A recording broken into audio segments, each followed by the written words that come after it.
Rob, what's up, brother? Hey, Dave. What's going on? Uh, Nothing much, man. Just happy to be home for a little bit. Nice. Yeah, you've been traveling just as much as me. Yeah, man. This road life gets hard after a while, man. I think it's been 2 months since I've been home. Oh man, that's more than me. Yeah. Yeah, it's got Oh, to pay the bills real quick. This episode, all episodes of Road All American. By the way, this is episode 19. Come a long way. This is pretty exciting for me. Um, yeah, all episodes are brought to you by Line Energy. Make sure you guys check them out. They have Say Silent Renewable Power. Solar generators, solar panels. They have a whole system for your house. They're, you lose power from a storm, Line Energy will have you covered. Um, ROKFORM, make sure you guys check them out. Use code DMiller25, save 25% off the order. Um, Twist lock mount and twist lock phone case. They're fantastic on the boat. You don't have to worry about it falling off or like dropping it or anything. The been 2 years now, I think, running ROKFORM for the phone case. It was the same phone case, same screen protector, same mount on the boat, no problems. So guys, make sure you check them out. So yeah, that's it, man. Let's get into it. So the invitationals. What happened? Your boat broke down? oh, for what invitationals? Are we talking about the season or a The certain season. certain tournament? You know what? The invitationals did not go as planned for me this year. I had some momentum going from the year before, and I thought that was going to carry on to the next season, and it did not. Ouch. But What I'm still fishing right now. I'm actually fishing two circuits, so I still have uh, half of the season of the MPFL remaining. Okay. So I'm still fishing. Yeah. Yeah, a couple of you guys are shout out Lane Olson, buddies with him. He's doing that too. Where are you guys right now? We're our next event is scheduled for Saginaw Bay here in Second. about a week and a half. Yeah. Gotcha. Yeah, no, I remember seeing a post or something like your boat broke down or something happened. No, And, I've been doing repairs, man. That big water's really hard on equipment, yeah, and making sure that everything's the way that you need it to be when you get back and you fly back to your rig is important. So I was just making sure that everything's squared away and everything's tight and my boat's ready for the big water. yeah, for sure. I'm here in Champlain.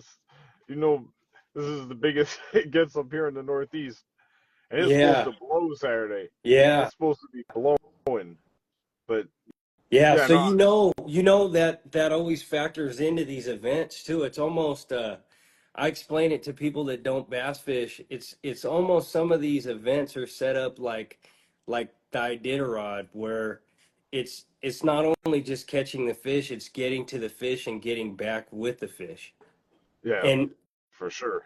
and having everything in working order to do that. 3-4 days. Yeah, look, and anything could happen. Look what happened to West Logan this past week or weekend. Yeah, Yeah, I saw that over social media. Did you hear the whole story on that?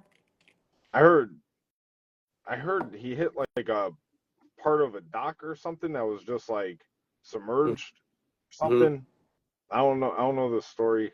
But Wes, shout out Wes, and hope you have a speedy recovery. I don't know the status on what's going on health wise, but that was scary. I've had a similar thing happen to me. I was running and I didn't hit anything, but the bolts that I didn't have a hydraulic jack plate at the time. It was like the regular one. This was like I grabbed the boat that was like bare stock and then started the season off with it and just made upgrades along the way for the first year with the boat. So it was like the kind where it has like the two bolts that hold like the part that attaches to the motor and the part that attaches to the boat. The two bolts that connect the two on the side sheared off. So I'm running and all of a sudden the motor kicked out. I'm like, what the hell's going on? I look back, a talon's in the water, and the motor is like Wow. sideways to the boat. I'm like, no, this ain't good. But it could have been a lot worse.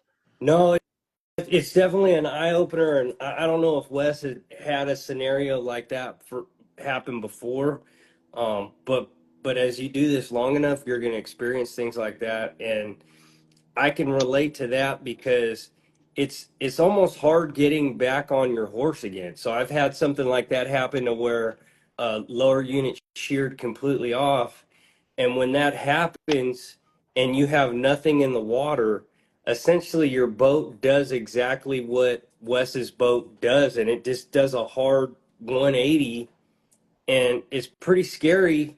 And just getting your confidence to drive at those speeds again and be really confident about driving, it took me a little bit just to get back on the saddle and feel confident again. Yeah, for sure. Yeah, any of those experiences that scare the hell out of you. Ye- You never know. You Yeah, could and I drive hope in he's this okay. water. I hope he didn't crack any ribs or anything like that because it looked like he hit the gunnel and was holding on for dear life. Yeah, that was scary. The but yeah, everybody fishing big water. I made a point about this couple several weeks back.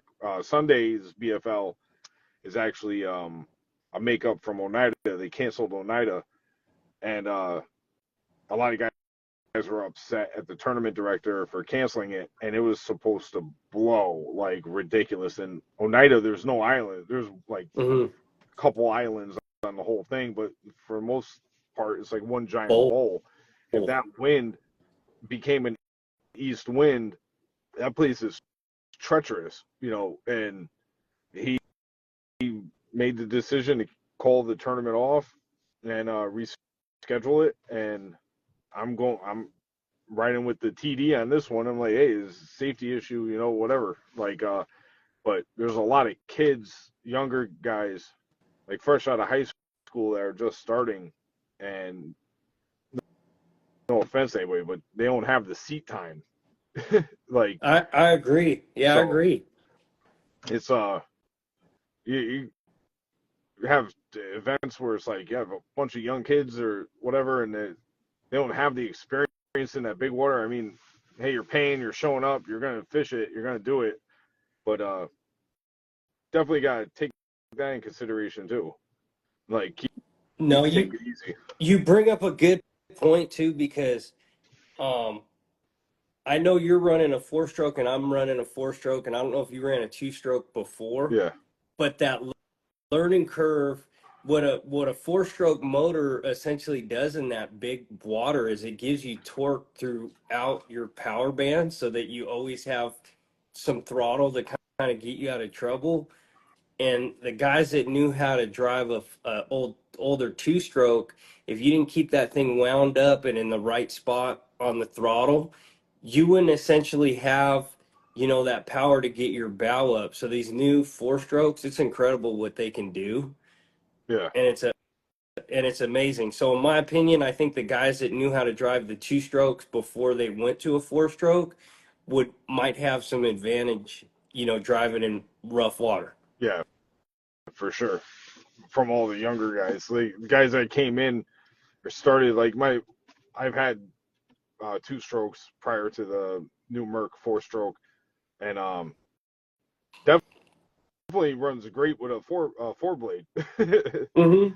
I've been here with a two stroke on Champlain when it's blowing with a four blade, and it definitely helps. But yeah, no, there's definitely this year has been like an eye opening deal with because there's been like so many accidents over the past like 6 months. Mm-hmm. You keep hearing about it. Uh, one happened right in front of Panzeroni down in Florida. Uh-huh. Like, I remember seeing some videos on that. Like, two boats collided. Like, it's like completely.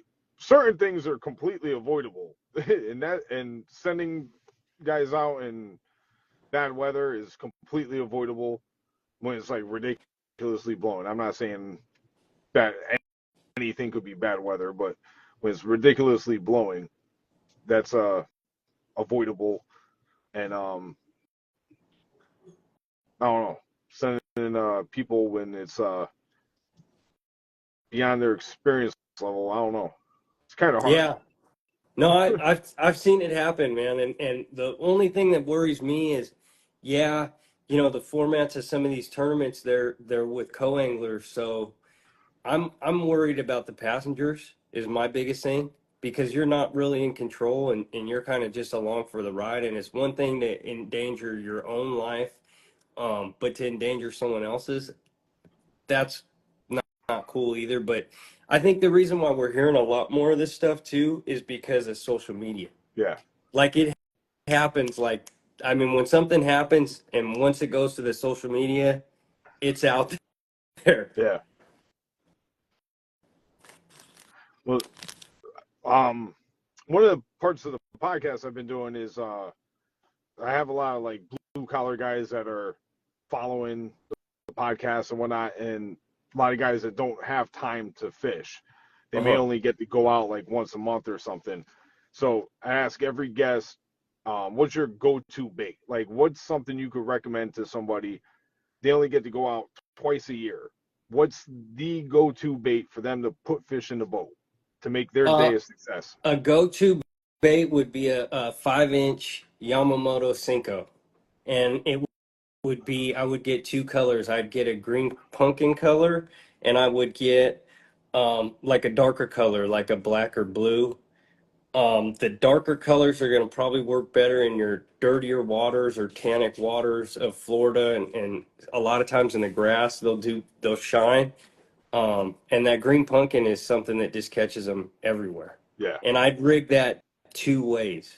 I would rig that Texas rigged, which would be weedless, and then I'd also rig that a wacky style.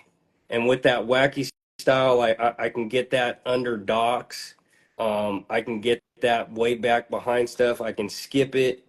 And then also, if I'm in really clean water, that wacky rig has some drawing power to where you can almost fish it like a night crawler, and fish will gravitate towards that thing.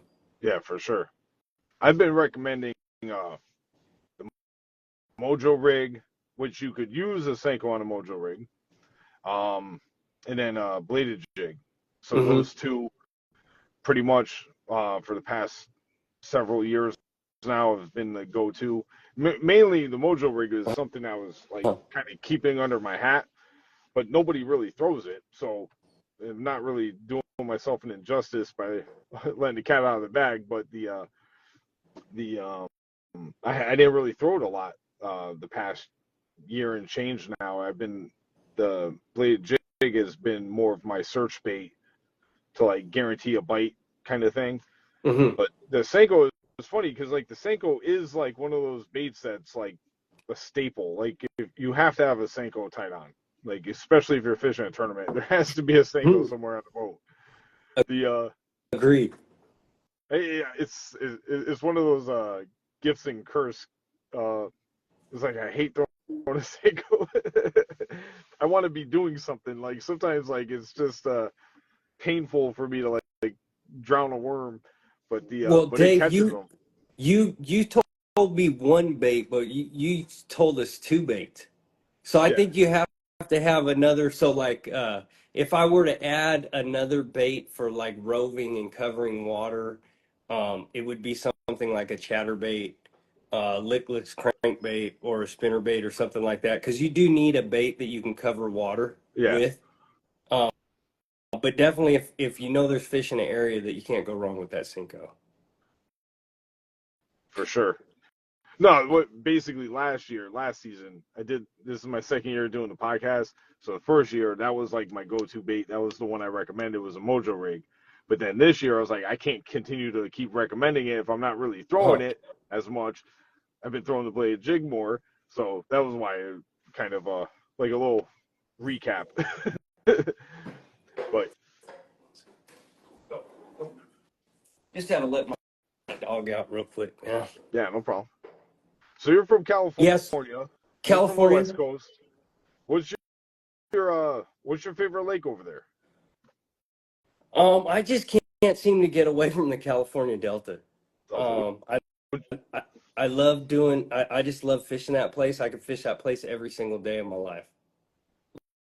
A lot of different kinds of fishing. It's kind of a grass fishery. It's a tidal fishery.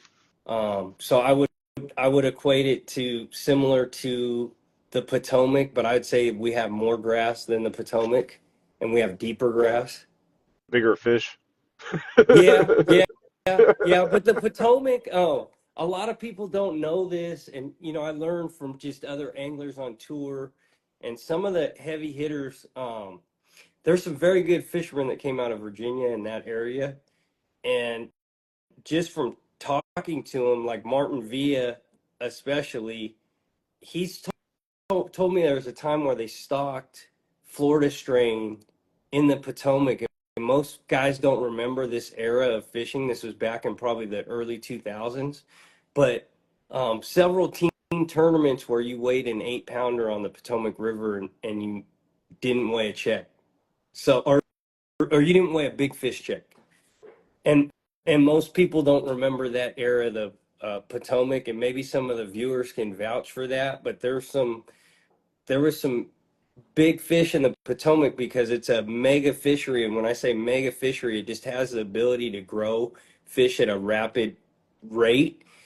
What I think we're seeing now with the weights going down is those are all northerns. Yeah. So there's a ton of 3-4 pounders in there. Yeah. With this past Toyota, I had one big fish for the day 2 and for the tournament with 613, and it was painful because all the other fish I caught the whole day were like 14 and a half. Like I couldn't get another 15-incher. Like I'm like, come on, I need a limit. Like, so I only weighed one fish, and it was a giant. But the I heard about the Florida strain deal in the James River. I never heard about that with So the Potomac. It's interesting. they're actively still stocking the James River. So Yeah, that's why you see the 8s and the 10s coming out of the James still. We didn't really get to see them in the MLF BBT that was there, but I think that's more because of the format. yeah, These guys are having to just keep catching them, where I think if they threw, fish the pads and flipped and threw frogs in the pads, I think they would have got some bigger bites. yeah, for sure. The James, I really like it. Um, I run to the Chickahominy Mm-hmm. the every time I'm there because the Chickahominy fishes just like the rivers in Connecticut. It's like Mm-hmm. identical. Sets up the exact same way, and like my home rivers, and so I feel like I'm right at home when I'm Uh-huh. in the Chickahominy. When I'm in the rest of the James, it's like it's such a vast place. Like you need to really learn that place well. You've had to grown up there. Like Yeah. it's just too big. Like you can learn like, okay, check this creek, find this, check this creek, find that. And the other thing too is that place, depending on what you try risking, it could be very treacherous to run too. Oh yeah. There's so many wrecks there. So, Oh yeah. but the Potomac, I love the Potomac. The Potomac fishes, it fishes kind of like my home lakes or my home rivers, but but our swing is much different. Um, Do you guys have bigger tides or smaller yeah, tides? bigger. Bigger. Yeah, Okay. several feet. So it's I don't know, like 4 or 5 foot swings, I think. I think in the Delta, I want to say we have like on average a 3.5, 3 foot swing. Maybe a 4 foot swing is a huge tide. Yeah, Um, but yeah, I do agree with you. The Potomac isn't that huge swing like yeah, some other tidal fisheries. it's definitely like it just feels like it drags. Like whereas like I think the rivers with like a bigger swing, those windows to get bites are longer. Whereas like the Potomac, it's like you could be sitting on one spot for like 4 hours, and all of a sudden it fires up for like 20 minutes, and then it's off. Oh, Like oh yeah, yeah. No, most so, definitely. That's a title fish. That's I've been burned on that place by 15 minutes.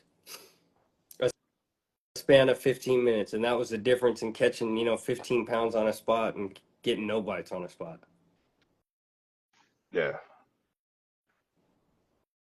Ty Walter said, "What's up, Rob? What's Oh, up, cool. Reese?" Todd's a good guy, man.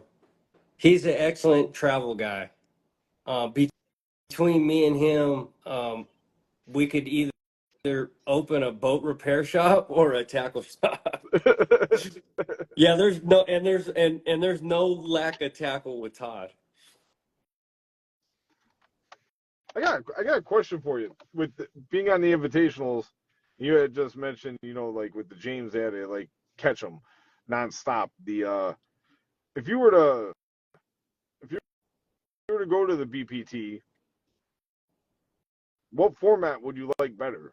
The 5 fish or every fish counts? Um, I would like the 5 fish format better. No, I know that, and I know I would fish better at that for sure. Yeah, The rigors of what those guys have to fish at is daunting. Not only do they have to just continuously catch fish, but you're being notified and they're letting you know live that guys are catching them. And I hear stories from these guys where they lift up their trolling motor and they were in 10th place when they lifted up their trolling motor to make a move, and when they get to their next spot and they set their trolling motor down, they're in 20th place, and they're out of the tournament that quick. And this isn't I mean, these guys in that format, you can't make an hour run. You're running to a close spot that there's fish, and you're hoping there's fish. So just that, how accelerated it is and how much pressure is on you at all times, it's daunting. Yeah, yeah. just the It's amount of pressure. And that. when these BBT guys, when they come and they fish like a regular tour event, like a tackle warehouse or any of these tour style formats, the 3 days, 5 fish, I would say it's like a vacation for these guys because they're not under the gun. Yeah, When you reflect back on some of your best tournaments and your best showings, a lot of time you did your damage in the first hour or last 2 hours of the day. yeah, So that other part of the day was relatively stress free. When these guys are winning these BBT events or doing really well, they're catching them all day long, all day. yeah. That's so tough for me. If I was to ever fish that format, I'd be pulling my hair out. This is like it's funny. I was talking to a buddy, fishes local, um, back home, and I, Candlewood Lake is my home lake, pretty much in Connecticut, I've and heard of that lake. yeah, it's got a notoriety. It's super pressured. It's super tough fishing. But with FFS, it's guys are able to crack the code quicker, and like you could look at the weights from most tournaments. It'd be like first place 25 pounds, second place 21, third place 19, fourth place 14, and then you see a whole bunch of DNWs. Like it's super tough, but there's big fish in there, and I'm like I was talking to shout out Noah. I was BSing with him, and he was like, "Yeah, it threw back like 4 20-pound limits." I'm like, "What the?" Like, he would be perfect for the every fish counts format. Me, I'm like, dude, I can't fish like that. Like, it's just mind-boggling, because like you're constantly catching fish all day long. Like, and then to be able to come in with the quality over quantity in a 5 fish event, but that's just like those are big numbers, and for a lake that's so pressured, how do you? I couldn't even imagine. Like here, I'm on Champlain. The elites were just here. I practiced today. I caught about 40 fish.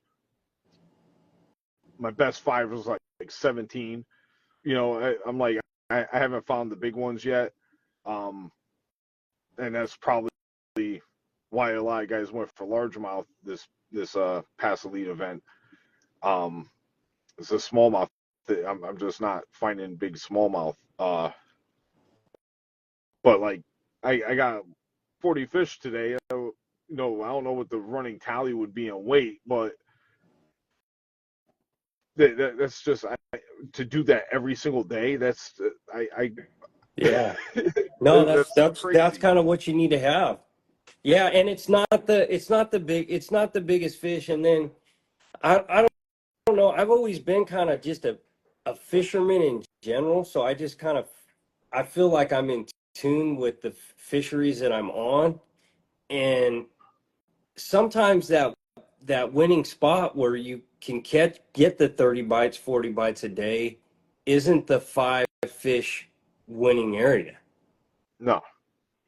It's completely different that. And then like what you kind of were hinting about at the Potomac where you catch it, I would say a 6, what did you say? You caught a 6 3/4 pound Yeah, six large? 13. Yeah. Wow, so pretty much a 7 pounder on the Potomac. That's almost unheard of now, and it makes sense because back home where I live in California, a lot of times when you get these huge giant bass in a fishery, there'll be all small ones and a few that are able, one or two or a few handful of fish that can get really really big.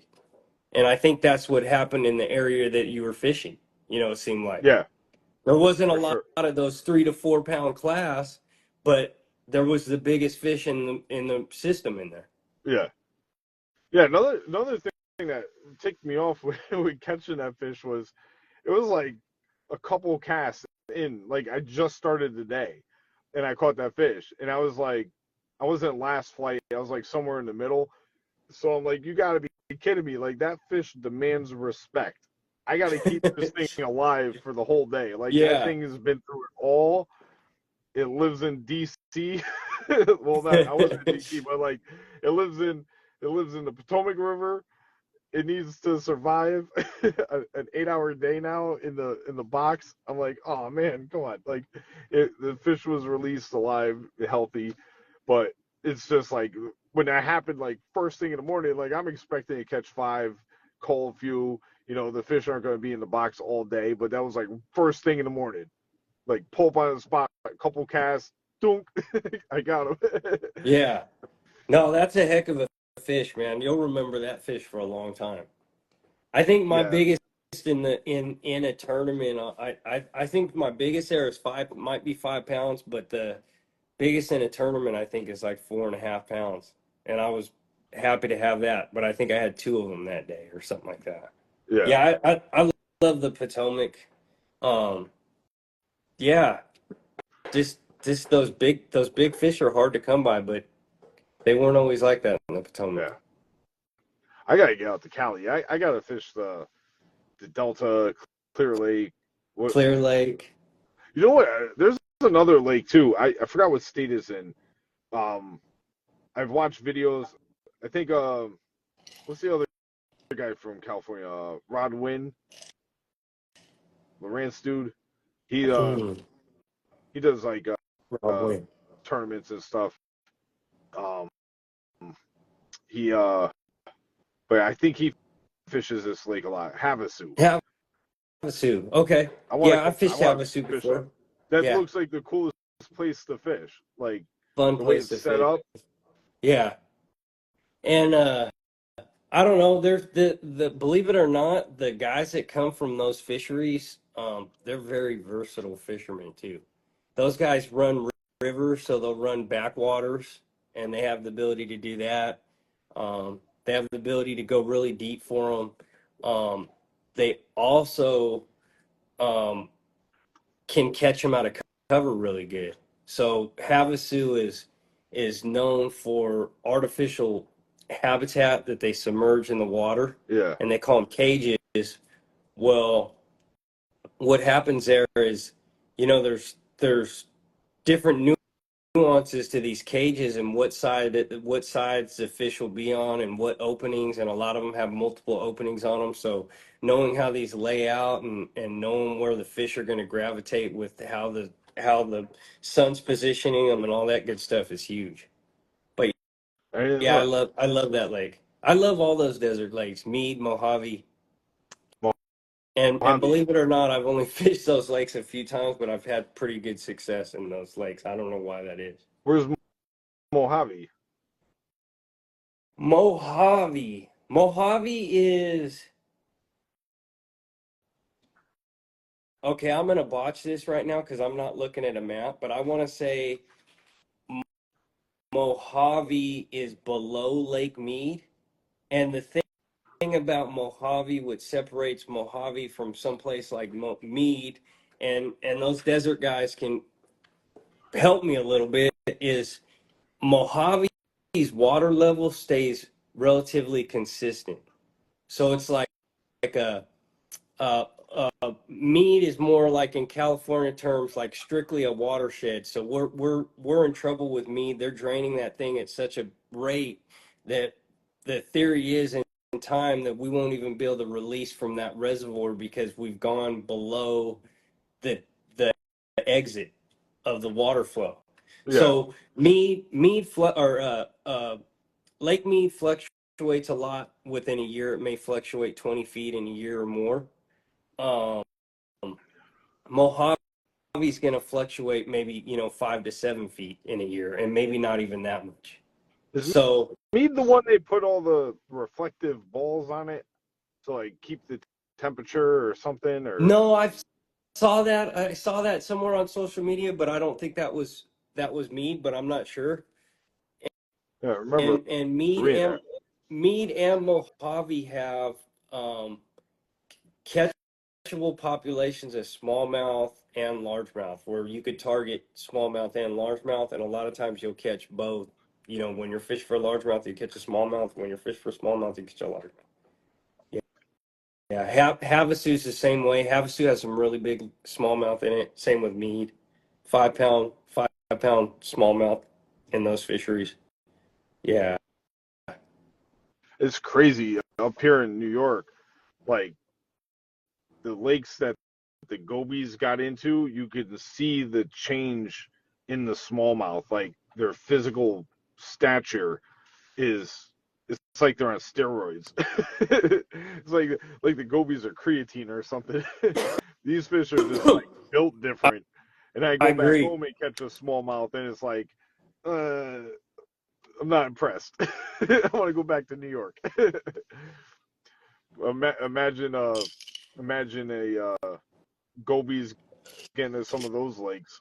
Uh, And also, there's another lake up out west. It's called Dorshak. A lot of guys don't know about it. Idaho, northern Idaho. These smallmouth have kind of evolved, and when you see them, they're built completely different on their back. If I see a fish from Dorshak, I know where it's from instantly from seeing it. They kind of have a ridge that goes up on their back, and I don't know if that's from eating strictly a salmon diet. They're pretty much eating a like a kokanee diet, yeah, and that's what we have on the West Coast. Is we'll have a lot of these bass will just evolve over time, and they'll get so keyed in on a forage like trout or baby salmon, and I think that protein is why they get so large. yeah, yes. Scalish joined us. Said Arizona, Utah. Ugh. Oh, there's Havasu, Frank Scalish. Mojave are on my list. Arizona and Utah, Cali border, I think. Yeah, so I wanted to get that right. They're all connected. They're all on the Colorado River. I just wanted to get the geographic alignment of those lakes. I think it goes Mead, Mojave, then Havasu. someone please clarify that for me. I gotta look it up. Huge I need a map. huge stripers, huge bass. They've all had 10-pound largemouth or plus largemouth, and they're on the West Coast side. Those are all small largemouth fisheries. Like as far as size wise, they're all relatively small, but they all have 10-pounders. What's the biggest, like the big fish, like the biggest big fish lake in Cali? Is it Clear Lake? I don't think Clear Lake is necessarily the big fish lake. I think it's a lake where it's possible to have, a stringer of 5 bass, 8 to 10 pounds. In my experience, I haven't caught a lot of teenagers in Clear Lake. I've never caught a bass over 10 pounds out of Clear Lake. And I don't see very many fish over 10 pounds. Now, the amount of large fish in Clear Lake dwarfs probably a lot of other places in the nation. There's so many fish in that lake, between 4 and 10 pounds, it'll blow your mind. But as far as big, huge fish, I don't think there's that many big, huge fish in there. Gotcha. U.S. Open is on Mojave this October. I'll be there. Yeah, I like that. I love that tournament. A lot of people don't know about that tournament. Have you heard of the U.S. Open before? Yeah, is that what Aaron Martins used to do? Aaron Martin. So I would say that a lot of the greats fish this tournament, but this is kind of something. If you're a West Coast angler, you're looking to have this trophy under your belt, man. This is like the biggest West Coast tournament, and not only that, I would say it's a nationally ranked tournament as well because everybody wants to come fish that. I mean, we'll have multiple guys from multiple professional tours fish this event this coming year, and that's Yeah, run. Yeah, no, my bad. Ike Anelli was out at the last one. I was saying, for a while, like, cause I don't have experience with the U.S. Open. I'm not a West Coast guy, so I'm kind of like ignorant to what goes on the West side. Uh-huh. But but from my standpoint, Northeast, like the three biggest tournaments, in my opinion, were always like the Classic, the Cup, the All American, and then Uh-huh. somebody else chimed in one of the other podcasts and was like, "No, the U.S. Open is up there too," and I'm like, "U.S. Open?" I'm like, I was like drawing a blank. I'm Yeah, like, "Wait a minute." yeah.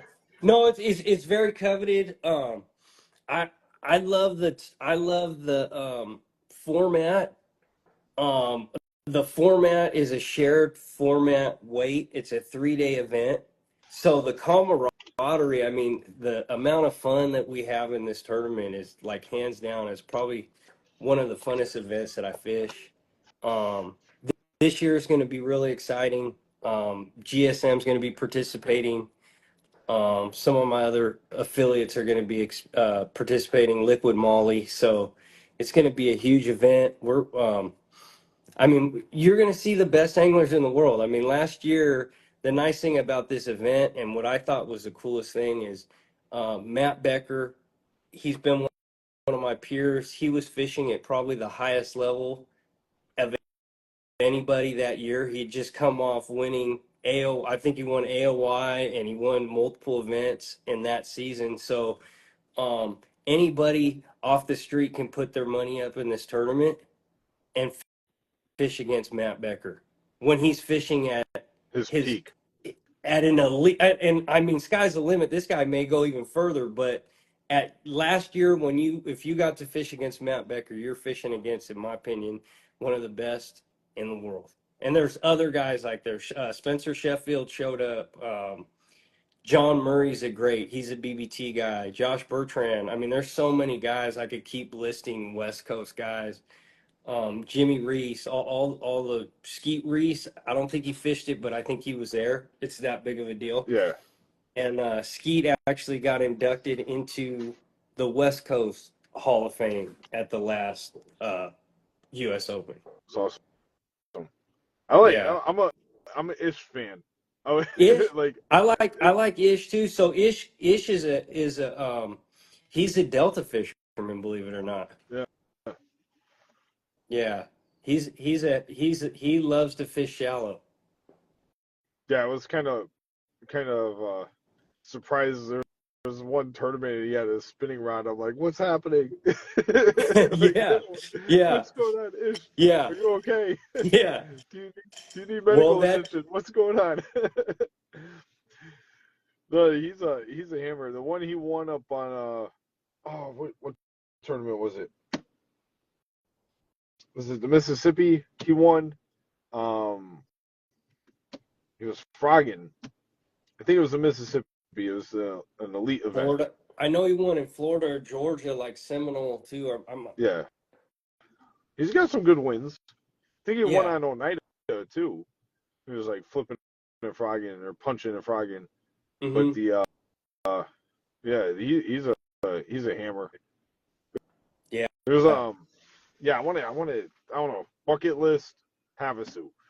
That's something for me. I really want to get out there, and then I gotta get out to Cali and fish some of those lakes. Maybe I'll just Yeah. fly out Come and out, go man. out with you. Yeah, come out, man. Just time it in the fall. Let me let my little dog back in here real quick. Come on, Loli. Hey, come on.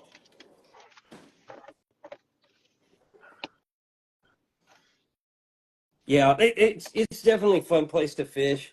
Um, it's getting more pressured now, so I think it's also making better fishermen. California wasn't always the best place to learn how to catch pressured bass because they see nowhere near the pressure that the eastern bass see. Yeah, no. I mean The this. lakes up here get pounded. Like even the St. Lawrence. Like I forgot who I was talking to. I think I was talking to Lane um one day last year, and something we were talking about St. Lawrence. I was like, oh man, I hate the St. Lawrence. Like, cause I like fishing. I like going out and doing what I like to do, but that doesn't win tournaments. Like you mentioned before, like I could go out and catch 50 fish, but they're not going to win a 5 fish tournament. Uh-huh. Like it's you have to find the right fish for a 5 fish derb. We were talking about St. Lawrence, and I'm like, yeah, I hate it. He's like, St. Lawrence River, the best fishery on planet Earth, and I'm like, dude, if we were launching out of Clayton, maybe, but Yeah. not when you're launched out of Messina and have a hour and a half boat ride, and like we started the podcast off with, a lot of things can go wrong. Oh So if yeah. you're You want to be able to fish, to the next day. yeah, that you don't want to make crazy long runs, and like it's one thing making a run um from like Waddington to like A Bay or even Messina to A Bay or Chippewa, whatever. But to go and then they like for us they had the lake off limits, so you can't even go to the lake anyways. Mhm. But it's like the and then drifting. I'm not like a fan of drifting. I don't once I cracked the code and got the hang of doing it because I never did before up until a couple of years ago when you're drifting fast current and trying to like keep the bait at a certain speed and everything. It was like once I cracked the code, I was like, all right, this is how you do it. Like and really figure it out. I don't like doing it. It's not fun. Yeah. And um Knowing your co-angler can sometimes catch more than yeah, you very easily. that happened to me in the bass regionals. We launched out of Waddington. Um Not day one. Day one I ran to Clayton and I was bed fishing. But day two, I didn't have the weight day one to like I was like somewhere in the middle of the pack for my state with the state team deal. But the so day two I was like, well, I'm not running Clayton. There's no point. Like I would have to come in like 4 for like 25 or something. Like Hmm. it's not happening. I don't have the beds to do it. So I just stayed local and I had like something special I found, I at least come in with a respectable bag, and I'm doing the drift, and like the co got the like first dibs on the juice, and then Mhm. cracks a 4.5. I drive up, get a big motor, drive up. I go to do it again. He cracks another 4.5. Then drive up, then he cracks a 5. And I'm like, dude, Yeah. you got a limit now. Can you stop fishing for like 5 minutes? Like, Yeah. let me catch Yeah. this stupid fish. Because it was like a real like you had like a small window, and the current was like 2.5 miles an hour, so you had to like time it perfect, and the boat would have to be like sitting like just right for you to like be able to bring it. We were throwing spy baits over this like little shoal that like went up and down, and there was like a saddle. It was like just something I didn't explain it to him. He just figured it out like first cast. He knew what to do. Like Yeah. I think he had the biggest bag of the tournament for a co-angler um, in that derb, Yeah. because they only had to have like 3 fish or something. He had like 3 for like 16 or something. It was nuts. Yeah. Don't feel bad. That's happened to everybody that's fished the St. Lawrence long enough. Yeah.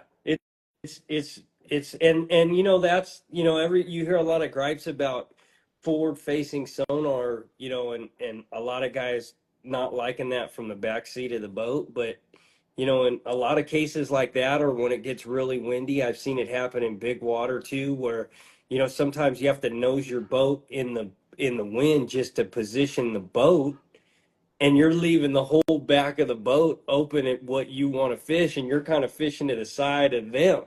Like Yeah. they're in straight head on in the juice, and you're trying to cast around them to fish it. Yeah, so it's just it goes both ways.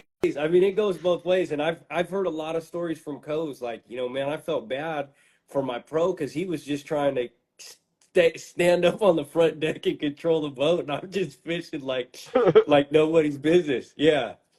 So yeah, I got it could work both ways. I like that, and I mean, I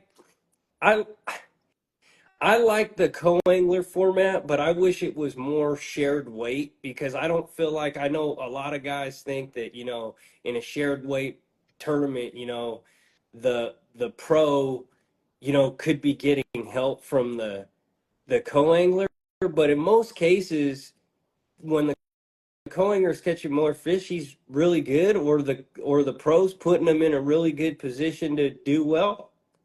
I got a funny story. It was here on Champlain. I've had 2 co's went off my boat here in BFLs, and I have 3 wins here, like in smaller tournaments, like a club event and a couple other like smaller opens. But there's this one tournament. It's a dude from PA. I forgot his name. He usually stays at this hotel too. But anyhow, I'm fishing a spot. This is pre FFS, so I had a boulder like in the middle of nowhere, and I'm in like 40, 35, 40 feet, and I'm casting to the boulder.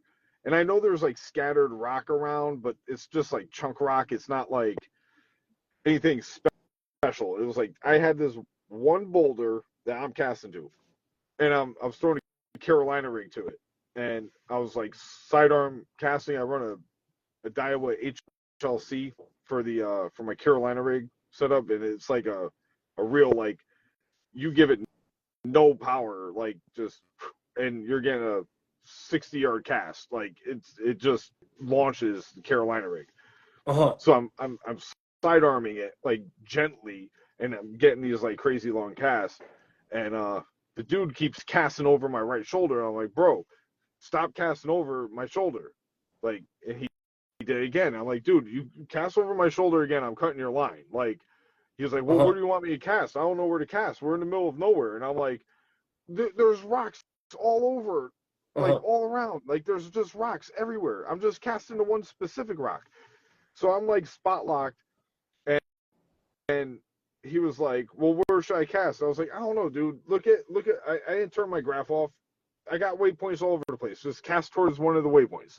There, I marked from side scanning. I had a bunch of stuff marked. So I turn around. He fires the cast straight back over the big motor. I'm like, all right, I fling my cast out, and I hear net, and I'm like, what? I see his 5 just jump. I'm like, damn it. So I get the net. So he gut hooked it. It was on a tube. So he's messing around with the fish, cleaning the blood off my carpet. So I turned spot lock off and I drift back because it was like constant south wind. And so I was just drifting back, just keep my mouth shut. So now I hit spot lock. Now I'm casting to where he was casting. So he's going to be casting into the abyss, into like a 60-foot drop off. And I'm going to be casting towards that break point where I believe is where he caught the fish. Uh-huh. So now I'm casting forward. So now my boulder is like 200 yards away, and I'm casting to where he caught the fish. So he gets the fish in the box, and he's all set. So I'm casting, and I hear him cast. I turn around and I look, and he's like right over the motor again. So he's thinking he's casting to the same spot. So I'm sitting there like, okay. And then I hear net, and I'm like, no. I turn around to look, and boom, a 5 jumps. I'm like, you gotta be kidding me. I get the net. So I'm like, where are they suspended? I didn't have like the original Panoptics was like what was out at the time. Like I don't even think the better version, the live scope type version was out yet. So whatever, I net his fish. So I go I drive, I get in a big motor, I have him put his jacket on, I pull around. So I'm sitting like kind of on the side. So now I have like, okay, I got like a 45-degree window of what I'm going to be fishing. So I start fan casting. I catch like 2, and then he fires a cast back. He had to been casting out like 70 feet of water, and like we're like sitting way off it now. And I hear net, and I'm like, you gotta be kidding me. Like, what am I doing wrong? Like this is what I get for not for backbone you. I'm guilty, guys. I'm sorry. But he ended up winning the tournament, like on the co-side. Well, I think I got like a top 12 or something. I don't know. That, I mean, if the co catches wins the tournament behind you, that's a compliment to you, really. I mean, if you weren't putting him on those fish, or if you weren't choosing those spots, he wouldn't have had those opportunities. Is the way that I look at it. But also, that guy also opened up your eyes to fishing that spot a different way. Yeah. And that's a lot of the things about fishing. Like, we may share information as anglers, but how often do we catch them exactly the way that our peers catch them is very rare. Yeah. Yeah. No, so I totally can relate that. And then I've been there too, when in those days when the coast is whooping you in the back of the boat. Yeah. There's really nothing you can do. You just got to sit there and take it. And you just know it's not your day. And I've rallied, I've rallied back from that and been able to straighten out the day. But sometimes it just happens, and then I've had it where I knew a fish was in a certain spot, and I told the guy not to cast there, and they cast there and they catch it. So it could be that kind of way too. Yeah. What's your take on FFS drama? You open for a regulation on it or not, or it is what it is? It's a very sticky subject, and I don't know if we know what the right answer is right now. But I love using my active target too, and it's taught me. I mean, it's accelerated the curve for me tremendously, just in the past few years. So I think my only problem with the forward facing sonar is I'm not committed 100%. I think the guys that are having a lot of success with the forward facing sonar. Hey, so there's people that were using the conservation angle, and I've had my hands involved in many conservation related things, right?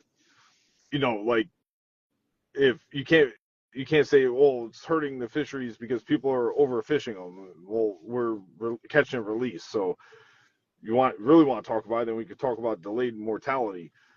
But you have like regulations for certain things, like we have to hook them in the mouth.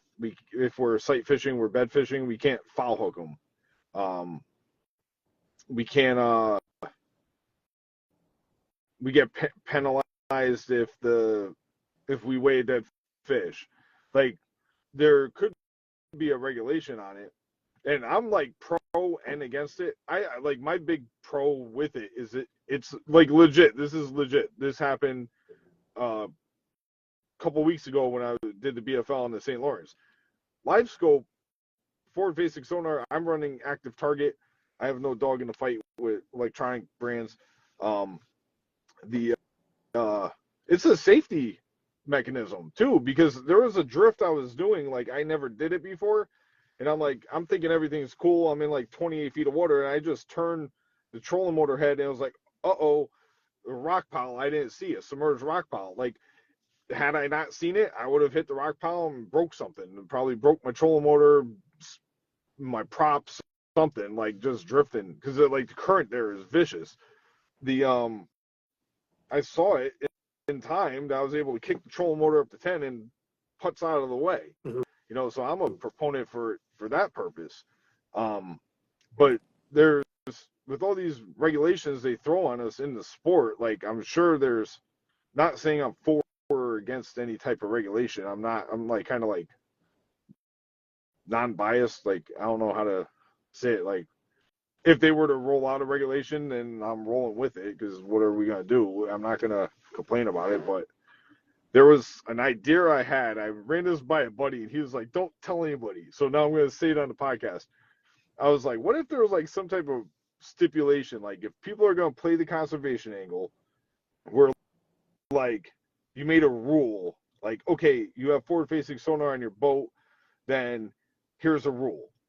What if they have like a rule, like you can't cull or something, Oh, like something like different, where it's like, yeah, you want to go use it, you want to go catch a 25-pound bag, you can, but you can't go catch 200 fish. Like, you're gonna catch your 5, and that's it. Like, and then people will be like, oh, well, you lost. You keep saying you lost it at the boat or whatever, because like on a pro level, you get like, like if you don't have a cameraman on your boat, you got to run like a GoPro or something to record your day. mhm. I mean, but my thing is, like, you catch 5, you put them in the box. If you catch a 4.5, you're here in Champlain and you catch a couple of 4.5s, they're going in the box. You're going to weigh it, like catch, weigh, release. Like, and that would be like the closest way to get a 5-fish tournament to a catch, weigh, release type scenario, where it's like, once you catch your 5th fish, like if you got a 4, you're like, well, I really need a 5.5. Well, that's the decision you got to make. Are you going to keep the 4 and go weigh in with 20 pounds, or are you going to wait and hopefully catch a 5.5 and come in with 21.5 pounds or whatever? Something where it's not like getting rid of it, because I don't think it should be getting like banned or anything like that. But I think if there was some type of regulation, if you made it like a sportsman type of regulation like that, Uh-huh. I think it would be cool. Like, I, I I, don't know.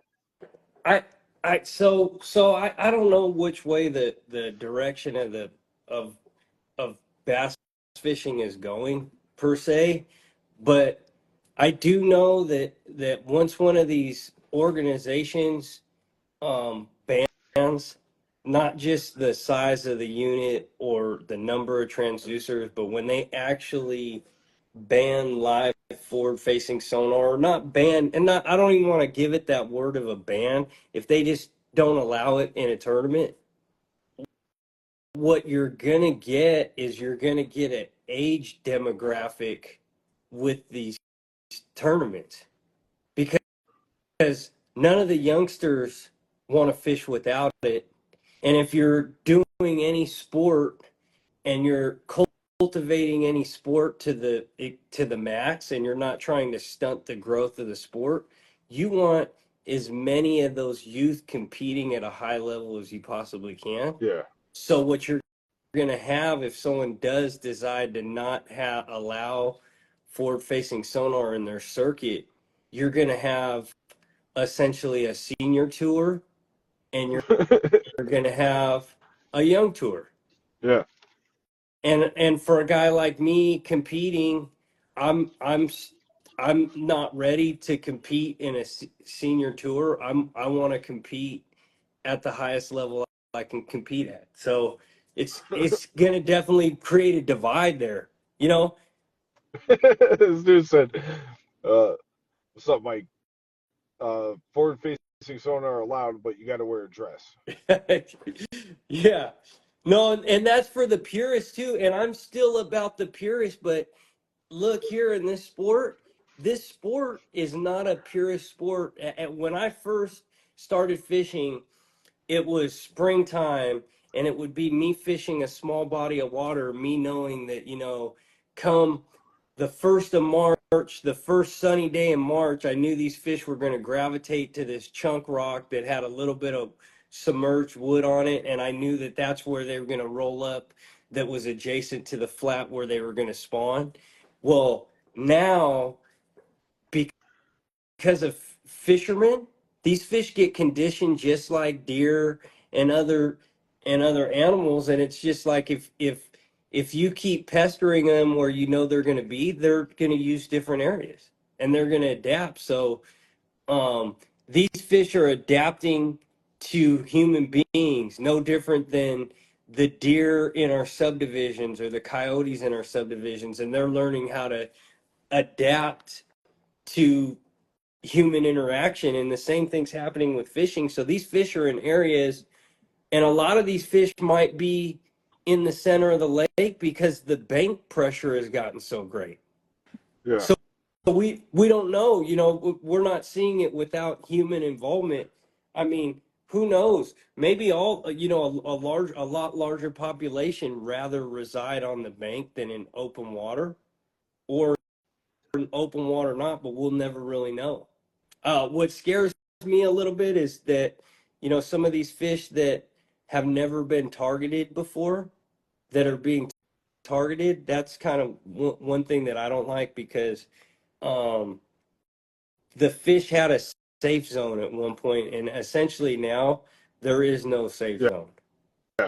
The, Mike Delaware Valley Tackle said he got spicy in the comments.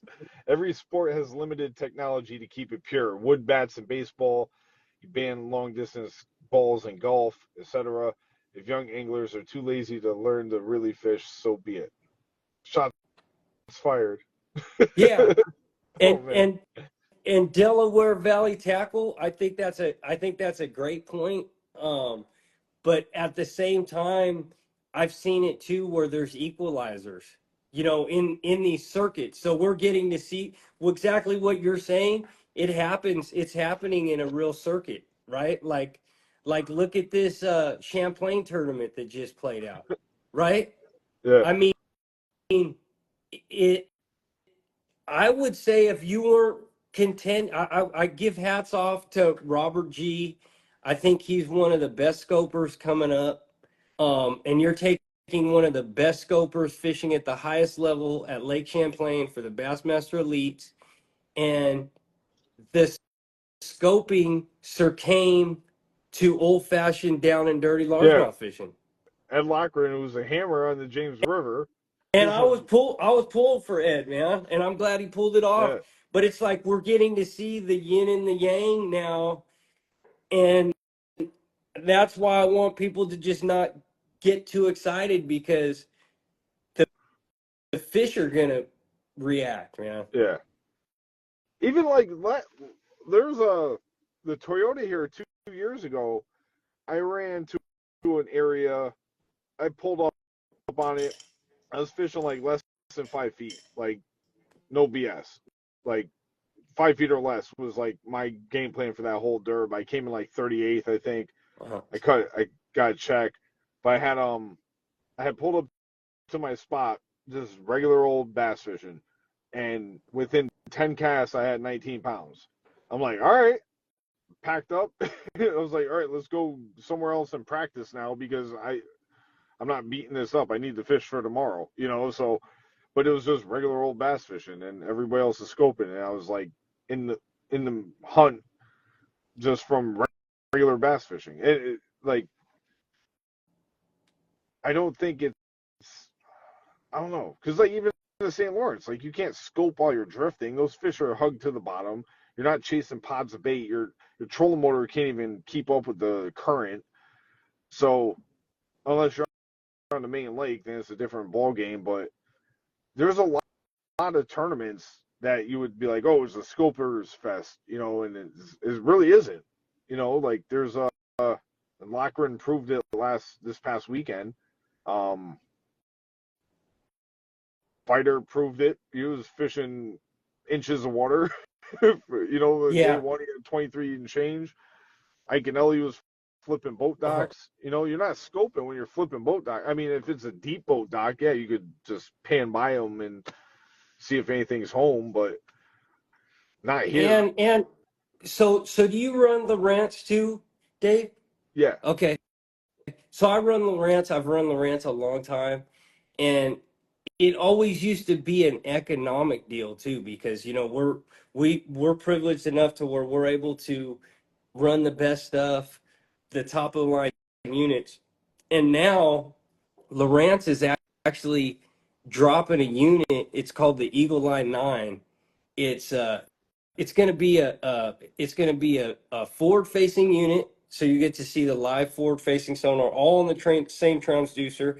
It's going to be a 2D down, and it's going to be on a 9-inch screen for under $1,000, right at $1,000. So it's going to be available to almost everybody. And I know $1,000 seems like a lot, but in the scheme of things and what these guys are putting into their kayaks and what it costs for a rod and reel now, I would say essentially almost anybody on their John boat can have forward facing sonar. So I don't think that's an argument anymore. I just think it comes down to the old school traditional guys and the new school guys. yeah. And there's going to be some clashes. Not to get side noted real quick, but this is one thing that I've wanted to see for a really long time, and I don't know how we could do it, but I want to see uh I want to see us take, you know, the five, whatever we think the top five guys are from this circuit, the top five guys from this circuit, and the top five guys from this circuit, and the top five guys from this circuit. And I want to see them all compete. Let's even take the top 10. I've seen Ionic Batteries is doing something similar to that where you're going to get to see that. But I'd like to see one where it's just bass fans and it's their selection of top anglers, and I would like to see who goes at it because these circuits, EQs, Tackle Warehouse Invitationals, Elites, BBT, they're getting so competitive and the level is being raised so far because of you know social media and our media outlets and how quick you know stuff travels, but they're just getting really good with electronics and not just forward facing sonar. I want to see you know where all these rank amongst each other and see what circuits are more competitive than other circuits. You're gonna have to get KVD out of retirement. Yeah, and then if it went that way too, you know, it also mattered what kind of fishery it was on, right? Yeah, Like the Potomac, what we talked about, that's one of those where the cream comes to the top if you're a shallow water guy. yeah, for sure. Real quick. I would like to see you know, I was you know, me and a couple of my buddies, we chat all the time about the fishing industry and with all the different, you know, MLF, there's people that left Bass, NPFL was kind of like, well, screw both you guys. I'm gonna make this over here. You got ABA, then you still got the Bass Nation level. You got the TBF. There's so many organizations. Then there's like all types of like random trails here and there. There's enough anglers to have like one massive league, like I mean, if you think about it, like how many teams are in basketball? 30 teams or whatever, but there's hundreds of players. It could be the same deal. Like have like divisions, kind of like how the Toyotas are set up, but on a grand scale kind of thing, where it's like Uh-huh. one massive organization where like it's not just like okay the Toyotas this weekend. No, there's like 5 Toyotas this weekend. Like and they all like compete in a bracket, like some type of like one giant organization that not saying it would be MLF to do it or Bass to do it or MPFL or whoever, but if one organization just took the bull by the horns, and that would really break it down to like what you said. You'd see your top 16 or whatever, like going at it, in a final tournament type of thing.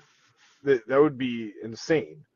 Yeah, I want to see it just raw and like reading some of these comments and I see some good comments because like Scalish Jr. he's talking about putting guys on a lake they've never been to too, and I'm sure we could do that. But I don't know. I think about that and that's what I think everybody gets into the forward facing sonar, and I'm not I could talk about pros and cons about that all day long, but I don't think forward facing sonar can help you in some fisheries. So, and then at the same token, um, I've seen high water or places where it's like flood stage and you might not even be able to fish the bank. And I've seen scopers go and just be able to see 3 fish a day and prevail. Like I've seen it happen at Cumberland at one of the MPFL events that my buddy fished. Um, he pretty much high water flood stage, couldn't find none of the fish. I think one guy found them in the back of a pocket in the whole tournament. I mean, half the field blanked, over half the field blanked in the event, and he just went live scoping and looked for fish the whole day, and he saw like about 3 to 4 blips a day and made it happen. I'm catching up on the comments while you were talking. Yeah, Murray. I want to fish Murray. I'm going to Kerr this year for the first time. I've never been there. Looking forward to that. Scalise, you fish the are you fishing the BFLs? You're in Ohio, right? Yeah, Scally, he comes from a long Scout. bass fishing lineage.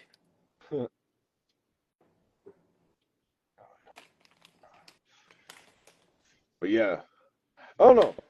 So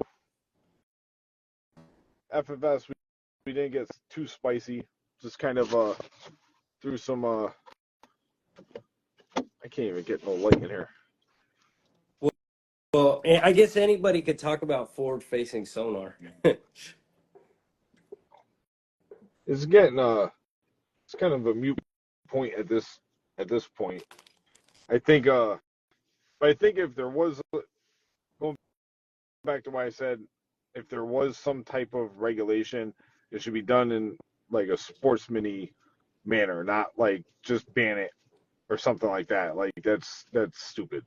Because I do think it has great properties for for safety and for boating and a bunch of other reasons. Like just as a tool. Like I use it. I like using it a lot for just to like okay, there's the weed line because I like Yeah, flipping. That yeah. flipping is my deal. Uh-huh. I go flip all day.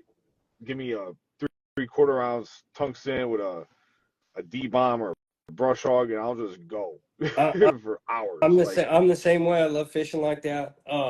Also, though, on a promoting side, if you're in the promoting business, you would want to have both because there's fans of both. yeah, It would be like 3 different circuits. One second here.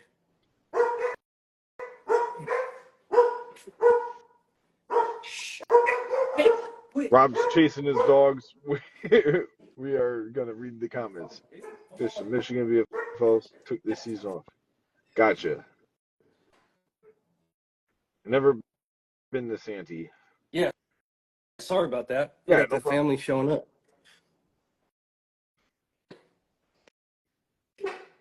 Yeah, no, I love the old traditional style of fishing. I love that, but now with this day and age, you're gonna have to do both. Like if I was just fishing for fun, I probably wouldn't have. To be honest, I probably wouldn't have a boat because I bust out another 1,000. But Yeah, the that's sad. No, if you fish, for the viewers at home, if you experience the stuff we experience competing regionally, nationally, whatever it is, the amount of things that go wrong, and it's not like the equipment's bad, it's just things break. It's not like you buy a brand new truck and drive it off the lot and you got a warranty for 5 years. No, you're gonna be in the middle of the drink and something stupid's gonna happen and it's out of your control, and you know things happen, and that headache I wouldn't want if I was just fun fishing. But this is a thing we have to do if we want to compete. So it's one of the curse with the gift. But yeah, no, if it was just fun fishing, I, I I wouldn't even care about electronics. I would just be flipping shallow water all day, like 15 feet or less. And then if with the competing aspect, it's like you have to have it. You have to have every tool you can to be relevant. no, I agree, and I think that's kind of where I struggled with my season for the tackle warehouse is I didn't commit. Um, I didn't commit fully to the forward facing sonar when I needed to, and then I didn't commit fully to the non forward facing sonar when I needed to. Yeah. But you got family showing up I do, for man. 20. But no, one last question. It's something I want to introduce to the podcast. What's your favorite fish to eat, and you got any recipes you want to share? Favorite fish to eat? Hands down, my favorite fish to eat is king salmon from the Pacific Ocean here on the West Coast. Awesome. Our salmon season has been closed. Probably a fish that we eat the most is striped bass, and it's a run from it's actually brought from the East Coast, but it runs in our waterways on the West Coast. So we have a saltwater striper, probably the best eating fish, white fish there is. My favorite way to cook that for my wife, and my wife loves it, is I'll put salt and pepper on a clean fillet.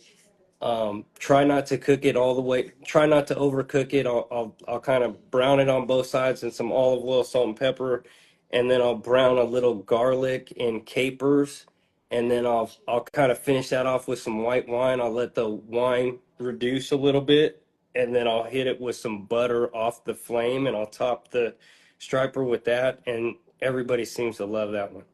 Awesome. We got stripers back home. I love catching stripers. Yeah, Get surf fishing for them. It's good they're stuff. they're really good eating, man. Yeah. Especially when you get them, in that brackish water or close to the salt. Yeah. Yeah. Yeah, here they're straight up saltwater.